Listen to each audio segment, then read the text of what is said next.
Moi c'est Mariem, j'ai 23 ans et après des mois de doute et de remise en question, j'ai pris une énorme décision, quitter Paris pour m'installer à l'autre bout du monde, à San Francisco. Je sens que je suis un vrai tournant de ma vie, j'ai envie de rencontrer de nouvelles personnes, de m'amuser, de changer ma vision du monde et surtout de comprendre ce que je veux faire les prochaines années parce que là c'est chaud d'être autant perdu. Mais bon, je pars pas juste comme ça, sans but, libre comme l'air, j'aimerais bien hein, mais j'ai un stage de 3 mois à faire dans le cadre de mes études de septembre à novembre. Bah cet instant précis où je monte dans l'avion, on est le 6 août 2025, alors les calculs sont bons parce que ça me laisse le temps de m'installer, de découvrir la ville et de profiter. Parce que non, je pars pas pour commencer à bosser, hein, doucement. Et pour l'instant, les gars, j'habite pas à San Francisco même parce que c'est trop cher et que mon stage n'a pas encore commencé, donc j'ai pas d'excuses. Je suis dans un Airbnb dans une ville à côté et aujourd'hui, c'est la première fois du séjour que je me rends à San Francisco. Première fois du séjour, mais pas première fois de ma vie. Parce qu'en fait, j'étais déjà venue en 2010, en 2015, en 2019 parce que ma marraine habite ici. Mais là, c'est différent parce que je viens plus en touriste, je viens pour y vivre, pour de vrai. Et il faut savoir que les derniers mois à Paris étaient assez compliqués, alors j'ai beaucoup idéalisé et romantisé San Francisco pour me motiver à tenir. Et du coup, j'ai hâte de voir si la réalité sera à la hauteur de mes attentes ou si au contraire Paris finira par me manquer. Donc avant de passer cette première journée à San Francisco ensemble, je vous laisse avec le générique de cette nouvelle série de vidéos aux États-Unis et on s'attrape juste après. Par contre, skippez pas le générique hein. J'ai mis toute mon âme dedans. Je vous surveille, vous regardez jusqu'au bout.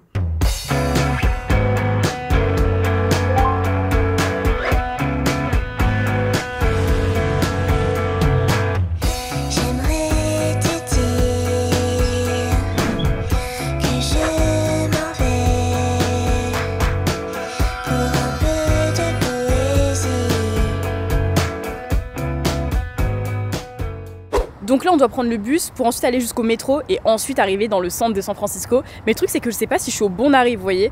Là il y a un arrêt, mais est-ce que c'est la bonne direction? Je sais pas, et je viens de me rendre compte de ça maintenant. Bien arrivé au deuxième arrêt de bus, mais il n'y a pas la destination. Donc en fait je suis censée deviner, voilà, là, je sais pas, il y a la réponse qui va arriver. Mais vu qu'on est un peu futé, les voitures vont dans ce sens-là, en direction de San Francisco. Donc je me dis, il faut que je sois sur ce trottoir-là. Et je vais écouter un peu de musique. En fait les gars, je réalise pas, je vous jure. Je suis dans un déni en fait.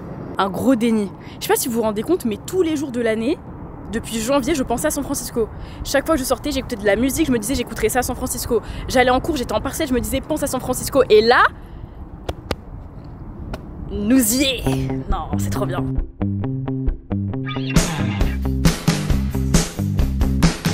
Les gars, on est bien arrivés au métro, donc maintenant on va prendre le train.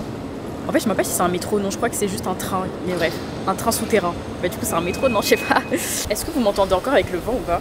Ah, on va s'envoler. C'est pas lui comprendre, c'est lui. Now boarding at San Francisco. La dernière fois, j'étais à une station de train et c'était la station où il y a un Afro-Américain qui s'est fait... Alors, j'ai un truc important. Et c'était là où il y avait un Afro-Américain qui s'est fait descendre par la police. Ça m'a fait trop bizarre. Ça s'appelle Football et le film c'est Football Station. D'ailleurs, allez regarder, il est vraiment hyper touchant et tout. Du coup, j'étais pas bien, j'étais sur le quai, je me suis dit attends, mais là, il s'est passé ça ici. Ah non, la vie est dure. Il ne faut pas être noir dans ce monde. Mais d'un autre côté, thank God I'm black.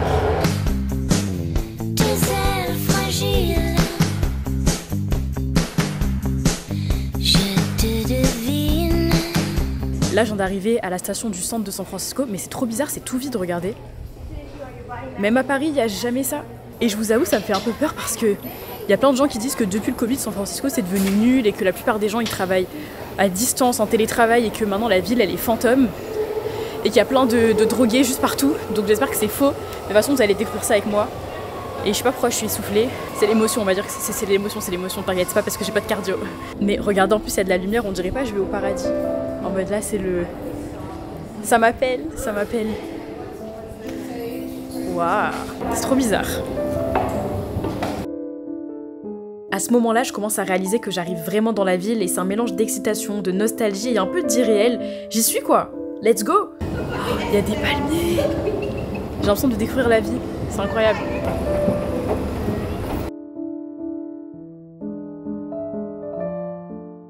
Les gars, on est dans San Francisco. Mais pourquoi on dirait Los Angeles? Je crois qu'on est dans le quartier un peu mexicain. Et j'ai vu juste, parce que là on est au centre du quartier latino, mais pas au downtown de la ville, il y a une petite erreur d'orientation, voilà. En fait les gars, je me suis trompée de station. C'est pas celle-ci à laquelle j'aurais dû descendre, mais c'est pas grave, on va marcher, je kiffe marcher. En gros, le centre de San Francisco, c'est à 30 minutes, donc c'est carré. Et puis on va écouter les bruits de la ville. D'habitude, je suis toujours avec mes AirPods, mais là je me suis dit, il faut que je sois en immersion. Voilà, même si c'est des travaux, laissez-moi entendre ces bruits de la ville. Et pourquoi je suis devenue dark skin là? Après moi ça me va, j'aime bien hein. Et vous savez aussi pourquoi j'aime autant San Francisco? C'est parce qu'une de mes séries préférées, c'est Charmed. Et Charmed, ça se passe dans San Francisco.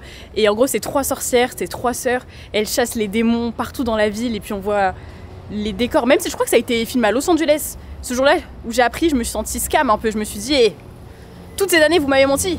En fait, ce que j'aime trop, après là, j'ai pas encore bien visité la ville, hein, c'est que j'ai l'impression qu'on est entre le moderne et l'ancien, vous voyez. Il y a encore les cable cars, c'est des trains, de toute façon, on va les voir.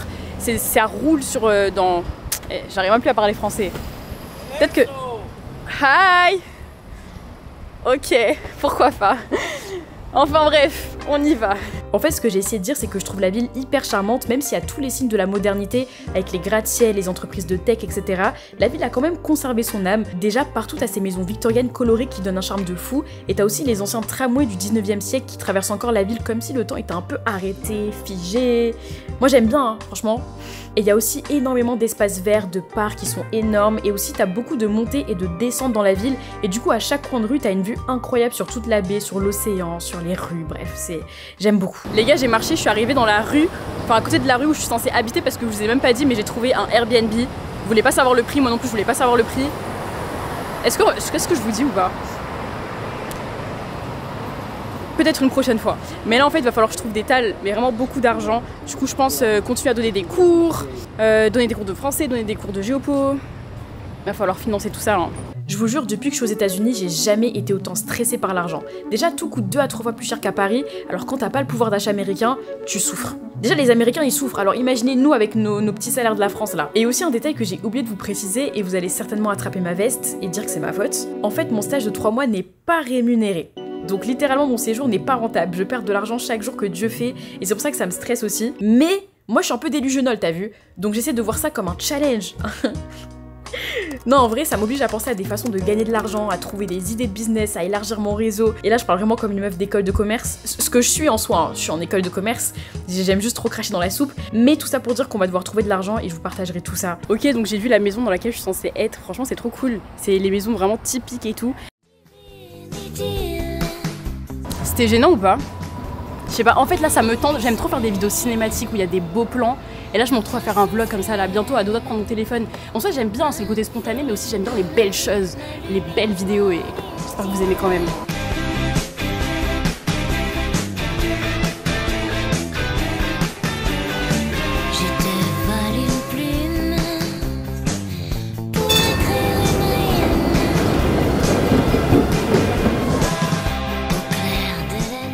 Les gars, on est arrivé là où il y a toutes les entreprises, tous les buildings.